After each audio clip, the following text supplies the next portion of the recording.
Today, at some point, you're going to feel hungry. You'll look at the clock, and if it doesn't say roughly 8 a.m., 1 p.m., or 7 p.m., you'll probably ignore it and wait. Because that's when you eat. Breakfast, lunch, dinner. 3 meals, every day, the same schedule your whole life. But here's the thing nobody tells you. You didn't inherit that schedule from nature. You inherited it from a factory bell. And the man who invented the meal you think is the most important, he didn't do it for your health. He did it because he was terrified people were having too much sex. For most of human history, there was no breakfast. There was no lunch. There was no dinner. There was just food, and you ate it when you had it. Early humans were nomadic. They hunted, they foraged, they followed the seasons. Some days they ate once. Some days they ate 4 times. Some days, nothing at all. Their bodies weren't confused by this. Their bodies were built for this. Food historian Caroline Yeldham has noted that the Romans believed it was healthier to eat only one main meal a day. They were obsessed with digestion, and eating more than once was considered a form of gluttony. Think about that. The most powerful civilization in the ancient world, the people who built the Colosseum, the aqueducts, the roads that still exist today, thought eating twice was a character flaw. The Roman main meal, called the cena, was originally eaten around midday, preceded by little more than a piece of bread in the morning. That was it. 2 eating events, one barely counting. And this wasn't poverty.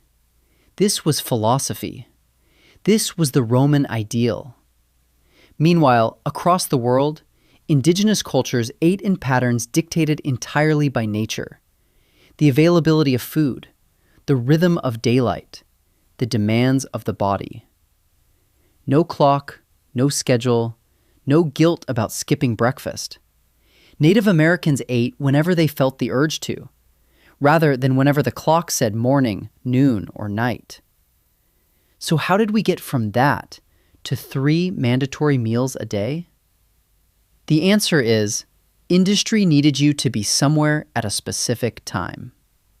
The idea of breakfast, lunch, and dinner didn't come from nature. It came from industry. Before the Industrial Revolution, many people around the world ate twice a day, or whenever it made sense. Meals followed the season, the labor, the light. Then, in the late 1700s and 1800s, something changed.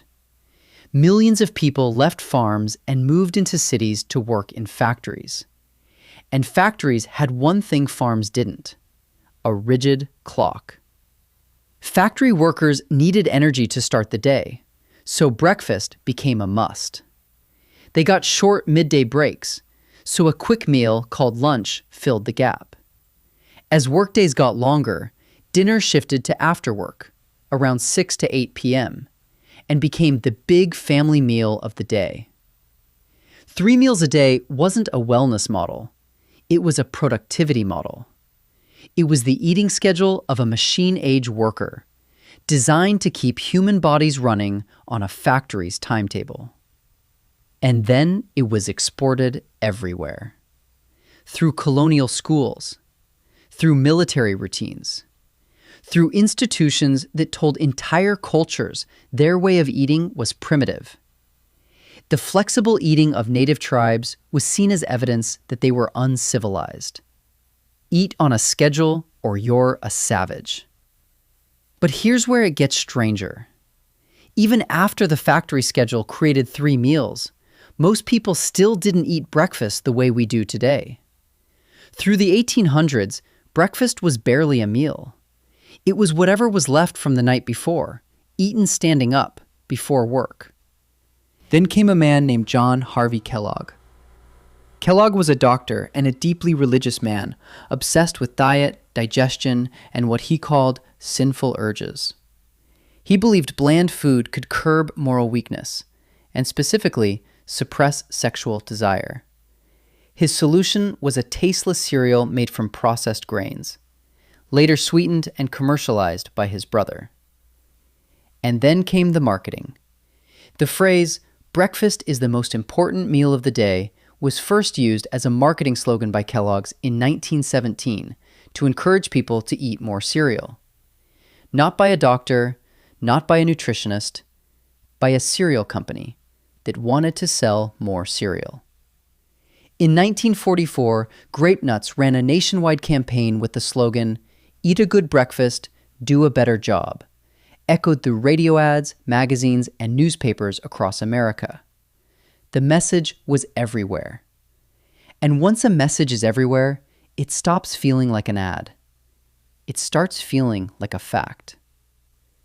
Parents enforced it, schools preached it, doctors repeated it.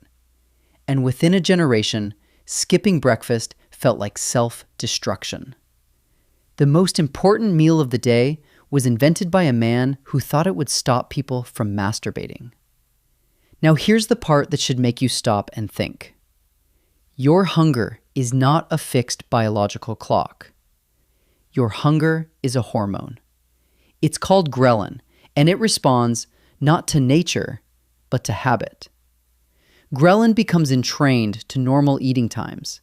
Once you establish an eating schedule, your body starts producing ghrelin on that schedule, signaling hunger right before the times you usually eat.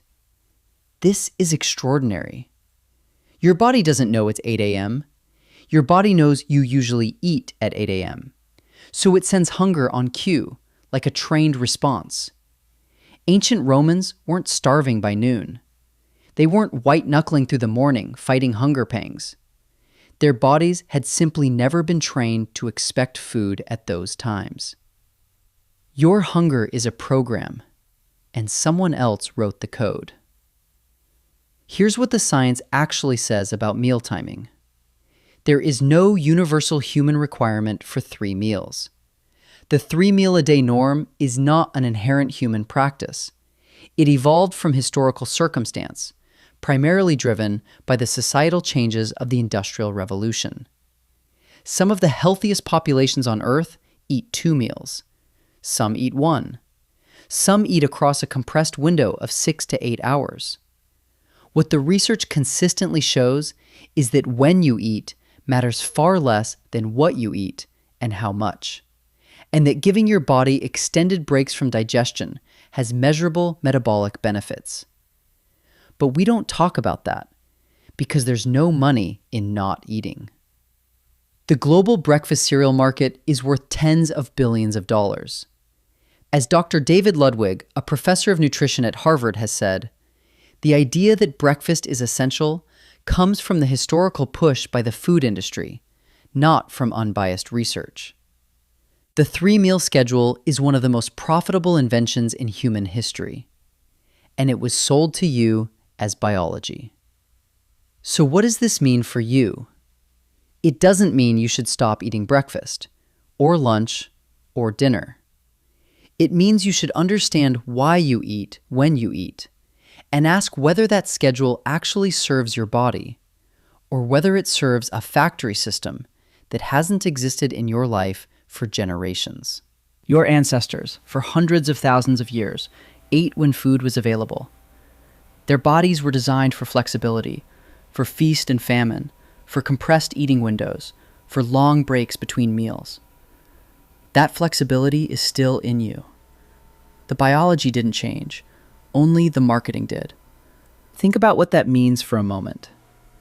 Every craving you fought, every meal you forced yourself to eat when you weren't hungry, every time you felt like you were failing at something as basic as eating. None of that was you failing your body. That was your body succeeding, doing exactly what it was designed to do, while a 200-year-old industrial system told you it was wrong. The next time you feel guilty for skipping breakfast, or eating at the wrong time, or not following the 3-meal rhythm, remember where that guilt actually came from. It came from an 1800s cereal company, run by a man who thought cornflakes would make you less attracted to other people. You were never supposed to eat 3 times a day. You were supposed to eat when your body needed food. The clock was never yours to begin with.